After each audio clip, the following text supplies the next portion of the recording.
Y ya estamos en esta transmisión totalmente en vivo. Bienvenidos a esta transmisión, en este enlace vía Zoom que estamos haciendo. Gracias por acompañarme en la entrevista de yatenteraste.mx. Yo soy Cindy Beltrán y como cada jueves, hoy estamos platicando en esta ocasión con el secretario de Salud, el doctor Efraín Encinas, a quien le agradezco muchísimo que nos haya tomado esta entrevista virtual para toda la audiencia de yatenteraste.mx. Y bien importante, para ustedes que nos están viendo también en estos momentos, que nos empiecen a dejar sus comentarios, que se pongan en contacto con nosotros. Aquí los estamos leyendo, por supuesto, en esta transmisión que estamos haciendo totalmente en vivo. Secretario, qué gusto, buenas tardes, los saludo.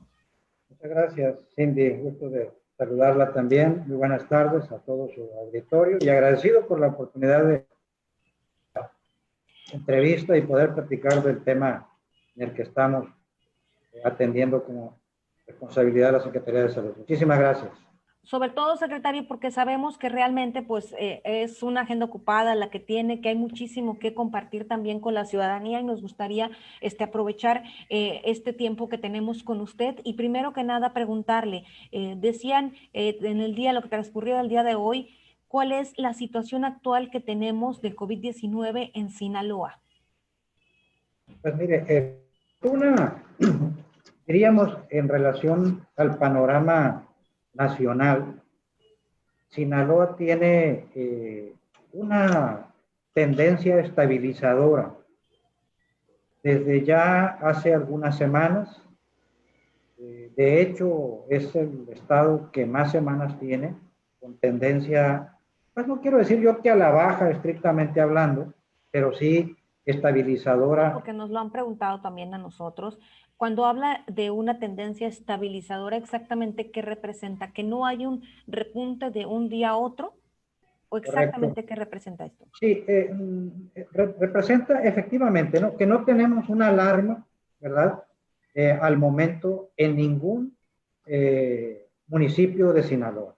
La realidad es que, claro, el municipio que más casos tiene, bueno, obviamente sigue siendo Culiacán, en principio por la mayor densidad de la población, más movilidad, hay 7, 8 vuelos diarios Culiacán versus, ejemplo, Mazatlán o Mochis, de tal manera que lógicamente tiende a tener más casos, como siempre ha sido en el transcurso de estos casi 10 meses de estar atendiendo la pandemia.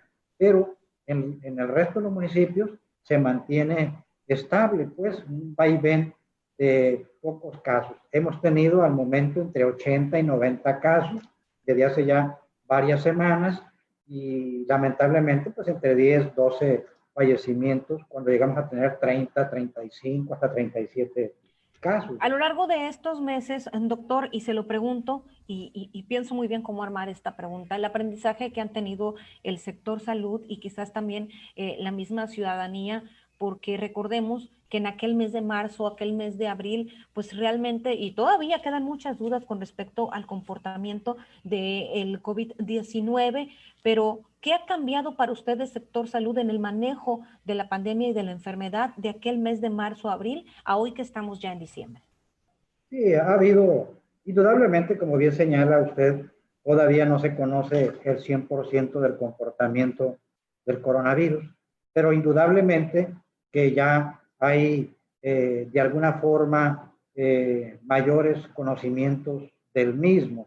Ejemplo, al principio, cuando se vino la mayor carga de casos, criterios de ingreso hospitalario, el manejo de la vía aérea, el enfoque de los pacientes con ventilación asistida, los criterios de intubación, etcétera, pues eran en base a las guías de práctica clínica, decimos los médicos, que siguen los protocolos de atención de un paciente que requiere terapia de oxígeno asistido vía intubación. Y muchos, lógicamente, cuando el paciente empezaba, por ejemplo, a bajar la oxigenación o la saturación de oxígeno, de inmediato o rápidamente pues, se acudía al hospital y muchos terminaban siendo asistidos de manera inmediata. Poco a poco se fue encontrando otras respuestas que el mismo virus generaba en la reacción del organismo, y al principio aquellos estados de neumonías infecciosas, si todos recordamos, después se fueron encontrando hallazgos en el que había un proceso inflamatorio primario y la generación de cuadros trombóticos. Entonces fue cambiando el manejo en función también de ello, de utilizar fármacos que manejaran tempranamente o en el momento más preciso el carácter de la inflamación. Y también el conocimiento de algunos fármacos que podían disminuir esa respuesta inflamatoria. Nosotros decimos citocinas, una tormenta de citocinas que el cuerpo libera y que también en su momento eso le condiciona, en el afán del organismo de salir adelante, libera una carga inflamatoria importante que se vuelve una agresión. Utilizamos medicamentos en base a la farmacopea que existe al momento, ¿verdad? Claro que después se evidenciaron algunas que no eran inclusive validadas al 100%. Sí se ha aprendido indudablemente. Ahorita, por ejemplo, precisamente el hecho de que no tengamos un número importante de pacientes hospitalizados, pues es que también la población misma ya aprendió a reconocer los síntomas tempranos, los datos de alarma, y ya buscan una atención más dirigida en el sector público o privado, y además los centros de atención telefónica que nosotros tenemos a través de los call centers, que están... Vemos un comportamiento que desde un inicio que a nivel nacional se da, pero en el caso de Sinaloa es muy marcado en la cuestión estadística de las defunciones por COVID-19, en primer lugar en las personas hipertensas, seguidas de las personas diabéticas. Muchos nos han preguntado, y yo quiero que ahora quienes nos están viendo en esta transmisión en vivo nos estén dejando también sus comentarios y sus saludos y gracias y bienvenidos a esta transmisión. ¿Qué pasa con ellos? ¿Qué pasa con los pacientes hipertensos? Estamos hablando de pacientes que están controlados, de pacientes que a lo mejor no llevaban tal cual su tratamiento y al adquirir COVID-19 la cosa empeora. Es correcto, Cindy. Es una pregunta muy interesante y agradezco también a la ciudadanía que la esté haciendo.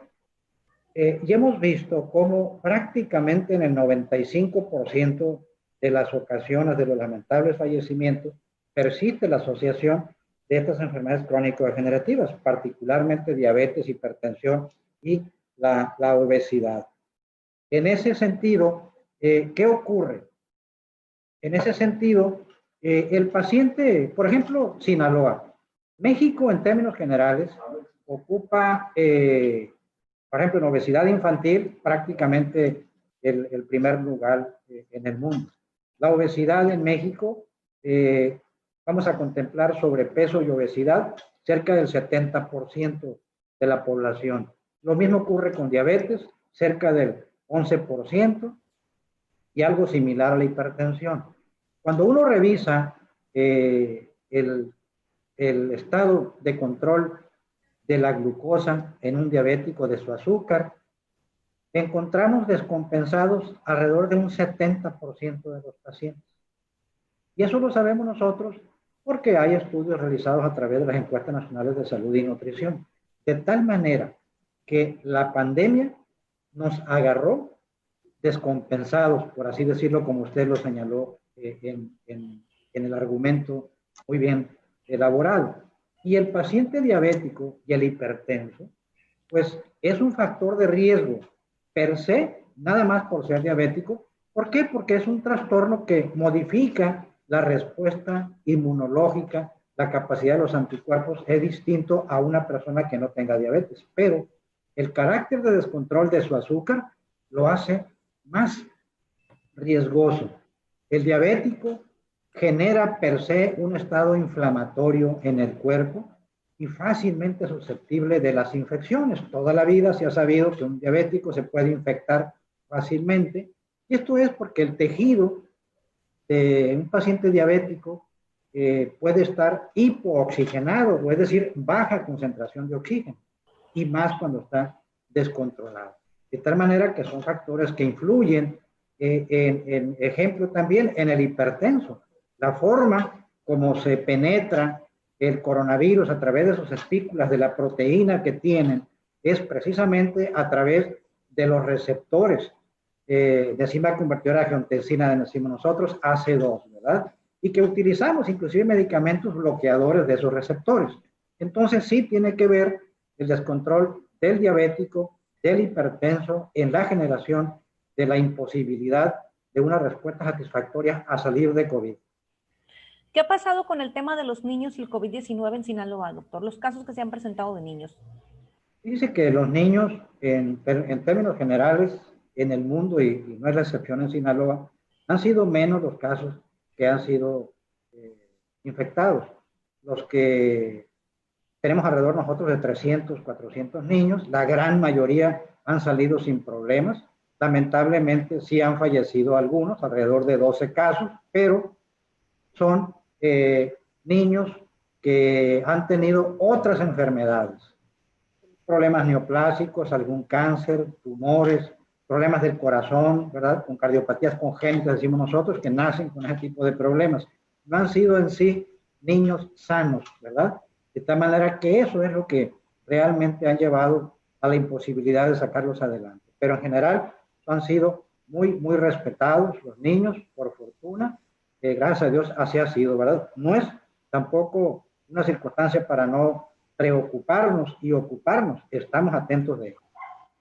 Doctor, el caso del personal de salud, que lamentablemente, pues muchos han muerto en medio de esta pandemia. ¿Qué nos puede comentar? Además, no sé si tenga a la mano las cifras, pero ¿qué nos puede comentar al respecto? Decirles a los que están todavía chambeando, a las familias de ellos, porque yo siempre que veo que la gente se aglomera, recuerdo al personal de salud que enfrenta y que se contagia y que muchos han perdido la vida, lamentablemente. Sí, Cindy, gracias por tocar ese aspecto. Sí, lamentablemente, pues el gremio de salud, evidentemente somos el ejército de salud para el cual estamos nosotros preparados, formados para ello y atender a la población que se enferma y que está en riesgo. Y en materia de COVID-19, pues hemos sido el sector trabajadores de salud los que hemos estado en la primera línea. Lamentablemente, esto pues ha conllevado el riesgo mayor de enfermarse y también de morir. Lamentablemente, sí hemos tenido pues alrededor de 800 trabajadores contagiados y lamentablemente también alrededor de 50 fallecimientos entre médicos, enfermeras, odontólogos, químicos, trabajadores sociales, etcétera, ¿no? Para todos ellos, los que actualmente están y los que se fueron ya, pues una plegaria para ellos. Reitero nuestro más sentido pésame a las familias. Todos hemos perdido algún compañero, algún familiar, desgraciadamente, ¿verdad? Y el reconocimiento también a los que se siguen quedando, poniendo pecho de frente para atender a todos los enfermos que se requieran, ¿verdad? Es destacar la participación de todos en el sector salud. Cualquiera de los compañeros que participan en ellos son de alto reconocimiento. Yo como secretario de salud me siento muy honrado de ser médico y de mis compañeras y compañeros en el ejercicio profesional que por convicción han llevado a cabo. Incluso, si recuerda, al principio estuvimos muchos de ellos albergados en hoteles de la localidad, gracias a la participación ciudadana con el grupo empresarial, etcétera. En las gestiones tuvimos una serie de edificios donde ellos dormían, ¿verdad? Para no ir a contaminar a sus casas, a sus familias, salían de la guardia y iban a dormirse, a cambiarse de ropa en esas áreas de algunos hoteles que tuvimos, gratuitamente, por supuesto, para que no corrieran mayores riesgos las familias. Muchos de ellos durante meses han estado viviendo inclusive en otras áreas que no son sus casas, viendo a sus familias de lejos, a los días, y todavía se sigue dando, ¿verdad? Por ello, nuestro gremio de salud, cualquiera de las categorías, un mayor y amplísimo reconocimiento hacia ellos. Generamos el día, con motivo del Día del Médico, un reconocimiento a todos los trabajadores de la Secretaría de Salud, del sector salud, ISSSTE, IMSS, público y privado. Reitero el agradecimiento y un abrazo solidario. Oigan, y ahorita voy al tema de las vacunas. Gracias, gracias José Vali, gracias a ustedes por estar en esta transmisión acompañándonos con confianza. Nos pueden dejar sus comentarios. Precisamente el caso del personal médico, sabemos que muchos de ellos a inicio de la pandemia, cuando estaban en este grupo y algunos están en el grupo vulnerable, pues no estaban yendo a trabajar. ¿Qué porcentaje hay ahorita de personal de salud que quizás ya se ha reincorporado, doctor? Al principio, el personal vulnerable que por decreto presidencial o publicado en la Diario Oficial de la Federación, se fueron entre el 40 y el 60% de personal vulnerable. Fue un número importante de ellos. Nuestros trabajadores se quedaban 12, 18 horas, entraban al área COVID, se ponían su traje especial y prácticamente no se lo quitaban hasta en la noche, ¿verdad? Muy pesado. Ahorita de ese personal que se fue, ha regresado alrededor de un 15 a 20%. Todavía, ¿verdad? Hay faltantes de trabajadores en la materia, en salud, para el manejo de las áreas hospitalarias. ¿Cómo venimos a cubrir ese faltante, ese déficit? A través de contratos de personal de todas las áreas, que fueron alrededor de cerca de 850, 900 contratos que tuvimos, con el apoyo también del INSABI, del gobierno federal, lo cual fue muy importante, ¿no? Pero sí, ha habido un déficit en ese sentido, y esto es a nivel nacional, no nada más nosotros como Sinaloa, ¿verdad? Saludos, mi querida Ivette, gracias por tus comentarios. Saludos a todos ustedes que se están sumando. Secretario, estoy platicando con el secretario de Salud, el doctor Efraín Encinas, preguntarle también, estamos viendo ya mucha gente que está realizando compras, que está saliendo. Sabemos que el comercio y la economía es sumamente importante. Usted se ha reunido también con el grupo empresarial precisamente para esto, porque sí queremos la economía, pero sí queremos también estar vivos y no queremos un repunte para el mes de enero. En el Inter, en lo que vemos ahorita el tema de la vacuna, secretario, es importante reiterar el llamado porque de repente pareciera que se nos olvida. Muy importante el comentario y la pregunta, Cindy, gracias. Efectivamente, ¿no? Estamos ahorita, el día de hoy precisamente en la mañana, firmamos un convenio con Intercamaral, donde se refuerzan las acciones que ya hemos venido haciendo, pero ahorita retoman particular relevancia en el momento que estamos viviendo, en estos meses y la temporada decembrina. No se debe de relajar la población. Hay más riesgos, baja la temperatura. Diciembre, enero, febrero es frío. Y lógicamente la posibilidad de infecciones de vías respiratorias, altas o bajas, no COVID, tradicionalmente, epidemiológicamente, siempre hay incremento, por lógica. De ahí las vacunas que se aplican para la influenza en los meses de octubre, noviembre, diciembre. Y la posibilidad de repuntes también de casos y que conjuntamente se vengan con COVID es factible si nos relajamos, si tenemos reuniones, si tenemos fiestas, si tenemos posadas, porque esto implicaría mayor riesgo de contagio, indudablemente. El llamado ahí es a la reflexión, a un ejercicio de conciencia, ¿verdad? De limitarlos. Habrá que utilizar el cubrebocas, aun que estemos en casa en un momento dado. La recomendación es no hacer, y si llegan a hacerse reuniones, tendrá que hacerse en núcleo familiar, estrictamente hablando, los que ahí viven y conviven, puesto que son los que saben cuál ha sido el protocolo que han llevado. Vienen nuestros paisanos, ¿verdad?, que llegan de otras partes de igual manera. Y el llamado es a la mesura, a la prudencia. Es importante, si alguien se siente, por ejemplo, medio enfermo, pues es mejor no salir, porque el salir va a propiciar que contagie a alguien, ¿verdad? Entonces sí es importante esa responsabilidad ciudadana para poder pues disminuir la posibilidad de un incremento de casos y un repunte entre esas fechas de febrero, marzo, y es riesgoso, ¿no? No creo que no podamos los sinaloenses tener acciones favorables. Confiamos mucho y creemos que así va a ser. Porque sí, y esto es importante decirlo, sí puede venir un repunte, secretario, si no acatamos las medidas, si nos andamos con las posadas y demás, como hemos estado viendo, sí puede venir un repunte. Esto es importante reiterarlo, ¿no?, a la población. Sí, puede haberlo, definitivamente, ¿no? La responsabilidad ya está en nosotros. Recordemos que no hay un antiviral específico para decir me pega y lo tomo y con esto, como la influenza, por ejemplo, que está el oseltamivir, ¿verdad? No es el caso aquí. Entonces, el cuidado tiene que ser de uno mismo, para sí y para los demás. Nos están preguntando aquí, yo agradezco mucho a los comentarios que nos hacen, doctor. Sabemos que estamos en este tema de la vacuna.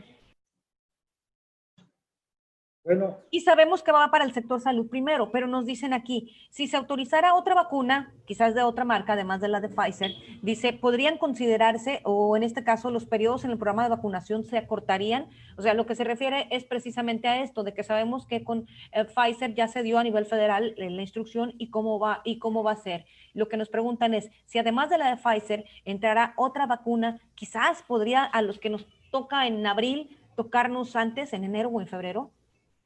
sí, como no, interesante pregunta. Sí, efectivamente, México pertenece evidentemente a la OMS y al grupo de, de, de, países que se les ha favorecido en función de adquirir vacunas. Y como bien salió en la semana pasada en los medios de comunicación, el secretario de Salud, el doctor Jorge Alcocer, firma el convenio de adquisición de 34 millones y medio aproximadamente de vacunas Pfizer. Pero también debo de señalar que está la vacuna de Janssen, la vacuna CanSino de China, la vacuna de AstraZeneca también, y vendrá también probablemente la de Moderna. Al menos esas, y quizá también la rusa. La rusa apenas acaba de solicitar a COFEPRIS la validación y el reconocimiento, pero las que acabo de señalar con antelación son las que ya están formalmente establecidas y conveniadas con México. Esto primero es Pfizer, fue la primera que llega, ahorita en diciembre, y ya sabemos que van a ser las entidades federativas de la Ciudad de México y Coahuila. La meta va a ser contar con 126 millones de dosis de vacuna. Evidentemente, como usted bien lo señalaba, en estas 250,000 vacunas que llegan, van a ser para aplicárselos a 125,000 mexicanas y mexicanos en un periodo de diciembre a enero del 2021. Y en efecto, va a ser para los trabajadores del sector salud, dado que son los que tienen que estar protegidos para seguir atendiendo a los demás. Y el resto, después, conforme va llegando la vacuna de los dos nodos geográficos, Coahuila, Ciudad de México, o regiones, Occidente en este caso que pertenecemos nosotros, nos van a distribuir las vacunas subsecuentes para empezar también a vacunar al resto de la población en general, siguiendo la metodología a través de decenios, por así decirlo, ¿verdad? Más de 80 años de edad, después 70, 79, 60, 69 y así. De tal manera que la meta va a ser cubrir el 70% de la población mexicana de 16 años en adelante.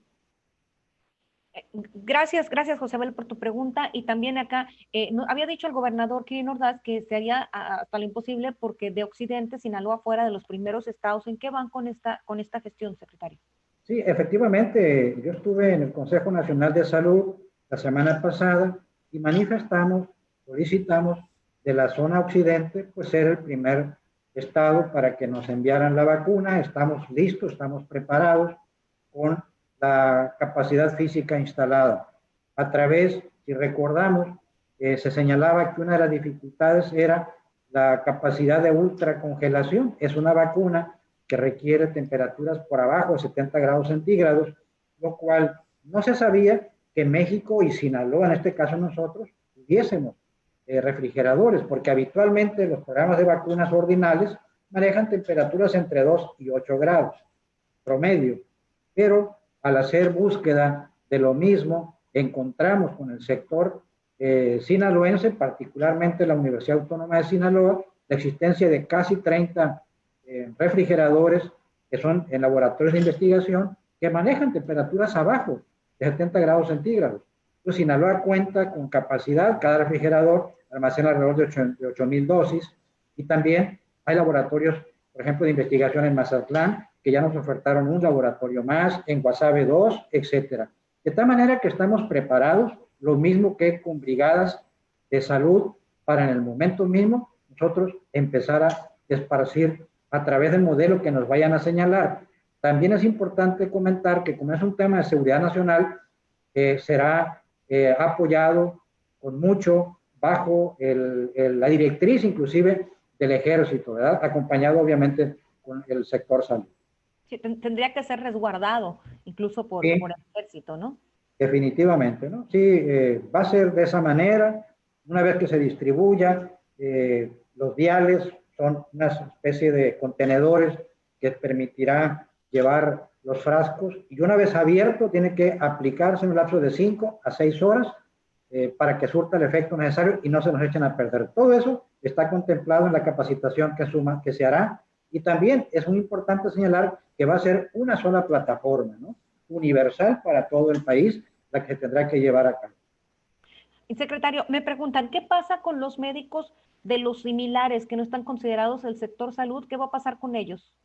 No, debo decir que todos van a participar, ¿sí? En la aplicación de la vacuna, todo el sector salud es público y privado.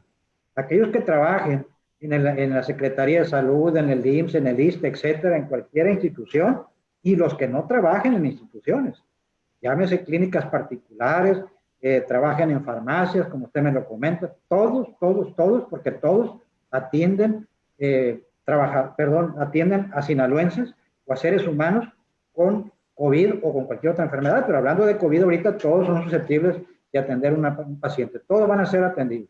Tendrán que acercarse al sector salud. Se lo comento porque me preguntan médicos de consultorios similares, me dicen que si ellos en qué etapa estarían considerados porque pues no están no trabajan en hospitales, vaya.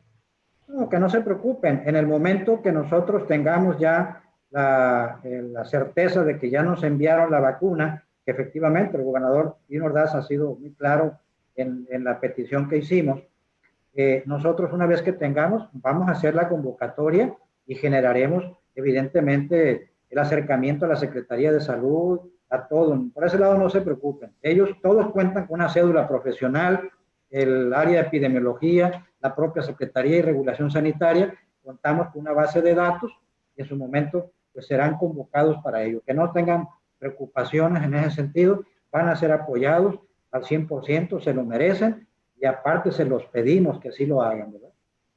Excelente, excelente, doctor. Voy rapidito.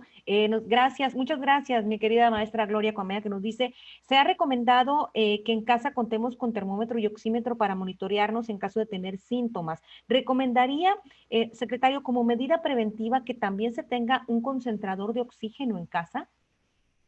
Bueno, yo creo que aquí es importante no caer tampoco en pánico, ¿verdad? Es decir, en miedo. Hay que tenerle respeto a la enfermedad, pero no miedo que te imposibilite para accionar, ¿verdad? Yo creo que con que tengamos presente los síntomas que hay que reconocer, ¿verdad? Fiebre, dolor de cabeza, dolor de garganta, lo que ya sabemos que exista, la pérdida del olfato, del gusto, etcétera. Y buscar la atención médica de inmediato a través de la llamada call center que tenemos en las áreas que ya señalamos, o bien acudir con su médico de confianza o al sector institucional. Es importante tener el termómetro, ¿verdad? Tener un oxímetro de pulso, no son caros. ¿Por qué? Porque son datos de alarma. Una fiebre arriba de 38 grados que no descienda a pesar de las medidas de paracetamol o compresas frescas, húmedas, ¿verdad? Pues es un dato que dice, ah, caray, puede ser COVID, ¿no? Y habrá que muestrearse, y lo mismo cuando hay dificultad respiratoria, pues tener el oxímetro de pulso. No son caros, por fortuna. Me refiero, ya al principio, como todas las cosas, especulaciones hubo de todo, pero ahorita ya están alrededor, los venden en farmacias y están accesibles. Es bueno debe estarse monitoreando el oxígeno, la saturación, pues porque siempre se debe mantener arriba del 95%, ¿no? Cuando baja, hay que pensar, desde luego, que puede complicarnos y acudir al medio hospitalario. Tener un concentrador de oxígeno, pues creo que, claro, o sea, que lo tenga es bueno, ¿no? Pero no es una recomendación absoluta, pues, porque hay que ser asertivos, no hay que un poquito pensar en la teoría de la atracción, ¿verdad? No hay que jalar tampoco la enfermedad o lo negativo a tenerlo. Yo entiendo que si alguien tiene la posibilidad, bueno, lo pudiera hacer, pero no es una recomendación absoluta, protocolaria, el tenerlo en casa, ¿verdad? Ya nos vamos a despedir, pero yo no me quiero despedir sin preguntarle al secretario de Salud. Doctor, usted, doctor Efrén Encinas, ¿cómo está hoy? ¿Cómo ha vivido esta pandemia? Usted como persona, como médico, ¿cómo se siente en estos momentos? Gracias, Cindy, por la pregunta. Tiene mucha profundidad. Me siento bien. Hasta el momento yo no me he enfermado, por ejemplo, hablando así, gracias a Dios, a pesar de andar donde estamos. Indudablemente que comprometido con mi responsabilidad, jamás pensé que me iba a tocar una situación de esta naturaleza. Viví el 2009 la pandemia de influenza, yo era subdirector médico de un hospital regional, del ISSSTE particularmente, pero bueno, nada que ver con esta situación. Lógicamente sorprendido, pero también con mucho compromiso. Me he sentido también fortalecido con un gobernador que nos ha apoyado, que ha estado al frente. Fue el primero que llevó a la cabeza el Consejo de Seguridad en Salud y empezar a integrar a todo el gabinete. Me sentí muy fortalecido como secretario de Salud con la integración de todos los secretarios del gabinete como si fuéramos uno solo. Indudablemente que afrontamos la responsabilidad que conlleva esto, no por dinero, no por el sueldo, para nada de eso, y lo quiero dejar muy claro, sino aquí, en este momento de pandemia, el enfermo, el problema de salud pública es el Estado. El enfermo es el Estado de Sinaloa. Y hacia ello hemos estado atendiendo y pues con mucho esfuerzo, desde luego, el cansancio natural que conlleva cualquier actividad laboral, pero nos sentimos bien, con confianza de salir adelante, informando con transparencia, con responsabilidad y pidiendo siempre la suma de voluntades en este trajín que nos tocó vivir de la pandemia de COVID-19. Y también fortalecido por el accionar del gremio del sector salud. Pues muchísimas Triste gracias, en secretario. ocasiones también. Triste en ocasiones también por la pérdida lamentable, lógico, ¿verdad?, de nuestros seres queridos, amigos, compañeros, compañeras y toda la ciudadanía que han padecido situaciones. Pero hay que seguir adelante, no nos podemos caer. A eso iba. ¿Ha perdido, secretario, a alguien cercano? Pues miren, hemos amigos, sí, amigos cercanos. Familia, por fortuna, no, gracias a Dios, pero sí amigos y amigas, una comadre. La primer médico que falleció, por ejemplo, fue una compañera del ISSSTE, Hospital Regional, la doctora Soto. Era mi comadre, madrina de mi hija. Y pues, claro, muy lamentable, amigos míos, pacientes míos por otros problemas. Eso fue. Fuerte, muy fuerte. Yo creo que nadie pensamos nunca vivir esta situación y nada que ver efectivamente con lo que nos tocó vivir en 2009 con la influenza. Secretario, muchísimas gracias por haber platicado con nosotros. Al contrario, sin duda. Muchas gracias, cuidémonos todos, cuídense mucho, por favor. Un abrazo fraternal, como siempre lo decimos todos los días. Por favor, a la distancia, y gracias por la oportunidad, Cindy. Igualmente, y gracias a todos ustedes por estar con nosotros aquí en la entrevista de yatenteraste.mx. Un abrazo para todos y hay que cuidarnos, secretario, a cuidarse mucho y esperar la vacuna. Correcto.